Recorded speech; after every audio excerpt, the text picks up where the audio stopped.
एकदा एक शिष्य गुरुजवळ बसला होता. चेहऱ्यावर स्पष्ट राग दिसत होता. गुरुनी विचारले, झाले काय तुला? शिष्य म्हणाला, गुरुदेव, एका माणसाने माझ्याशी खूप वाईट वर्तन केलेले आहे. माझा विश्वासघात केला आहे. मी त्याच्यासाठी इतकं सर्व केलं आणि माझ्या पाठीत त्यांनी खंजीर खुपसला. मला त्याला क्षमा करता येत नाही आणि करायची सुद्धा नाही आहे. गुरुजींनी शांतपणे ऐकलं. मग म्हणाले, तू त्याचे नाव मनामध्ये किती वेळा आठवतोस दिवसात? तेव्हा शिष्य म्हणाला, सतत येते मनात, झोपेत सुद्धा येते. गुरु म्हणाले, म्हणजे तो मोकळा आहे आणि तू त्याला मनात घेऊन फिरतोयस. मग शिक्षा कोण भोगतोय ते सांग ना. तेव्हा शिष्य गप्प झाला. गुरुजींनी जवळ पडलेला एक दगड उचलला, शिष्याच्या हातात दिला. म्हणाले, हा धर. शिष्याने धरला. 5 मिनिटं झाली, 10 मिनिटं झाली. गुरु बोलत राहिले. शिष्याचा हात मात्र मग जड व्हायला लागला.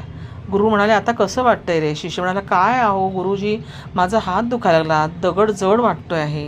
गुरुजी म्हणाले, दगड तितकाच आहे जितका तो होता, पण तू तो जास्त वेळ तुझ्या हातात धरल्यामुळे तुला आता तो जड वाटतोय. तसंच, अगदी तसंच बरं का.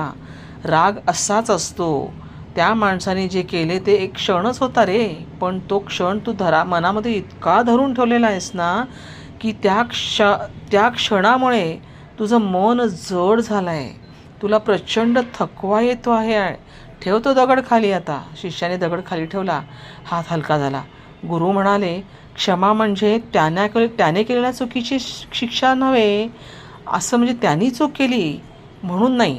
क्षमा म्हणजे तो दगड खाली ठेवणे. त्याच्यासाठी नाही तर स्वतःसाठी.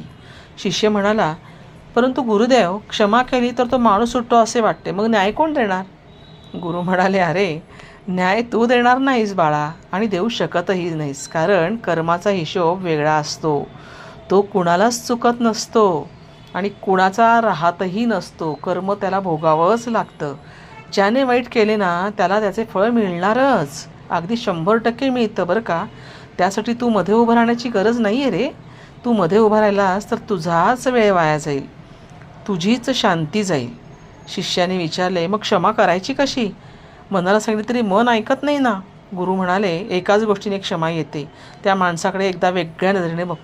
त्यानं जे पाप केलं ते त्याच्या वेदनेतून आलं, त्याच्या भीतीतून आलं, त्याच्या असुरक्षिततेतून आलेलं आहे. दुखलेला माणूसच दुसऱ्याला दुखावतो.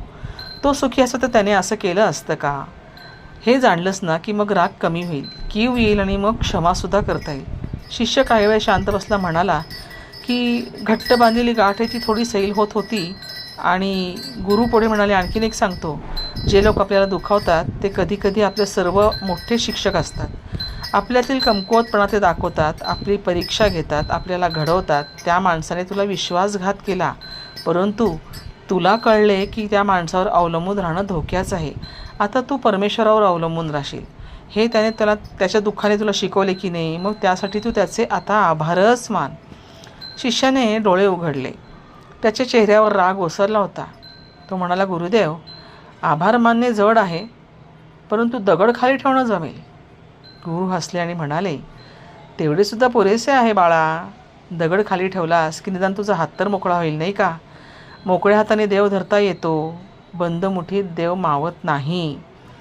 शिष्य उठला. त्याने विचार केला की गुरुदेव म्हणतात ते खरं आहे. समोरच्याचंही काहीतरी दुःख असेल, तोही कुठल्या तरी वेदनेत असेल, आणि म्हणूनच त्यानं मला दुःख दिलं. पण त्याला वेदना आहे किंवा त्याला दुःख आहे म्हणून त्यांनी मला का बरं दुःख द्यावं? त्याला कोणी अधिकार दिला की त्यांनी मला दुःख द्यावं? हे अगदी खरं होतं. शिष्याचं सुद्धा म्हणणं अगदी बरोबर होतं. पण हे सगळं असं आहे ना की किती जरी म्हणलं तरीसुद्धा तुम्ही समोरच्याला क्षमा करा की नका करू, पण स्वतःसाठी तुमच्या हातातला जो दगड आहे ना, तो खाली ठेवला पाहिजे नाही का? म्हणजे तुमचा निदान हात तरी मोकळा होईल आणि मग ईश्वराला तुम्हाला तुमच्या हातात धरता तरी येईल. म्हणून तुमची मुठी जी आहे ना, ती बंद ठेवू नका, ती उघडून टाका, मोकळी करा. शिष्य जेव्हा बाहेर आला ना, तेव्हा ढग आलेले होते. त्या ढगांमधनं एका शांत प्रकाश येत होता.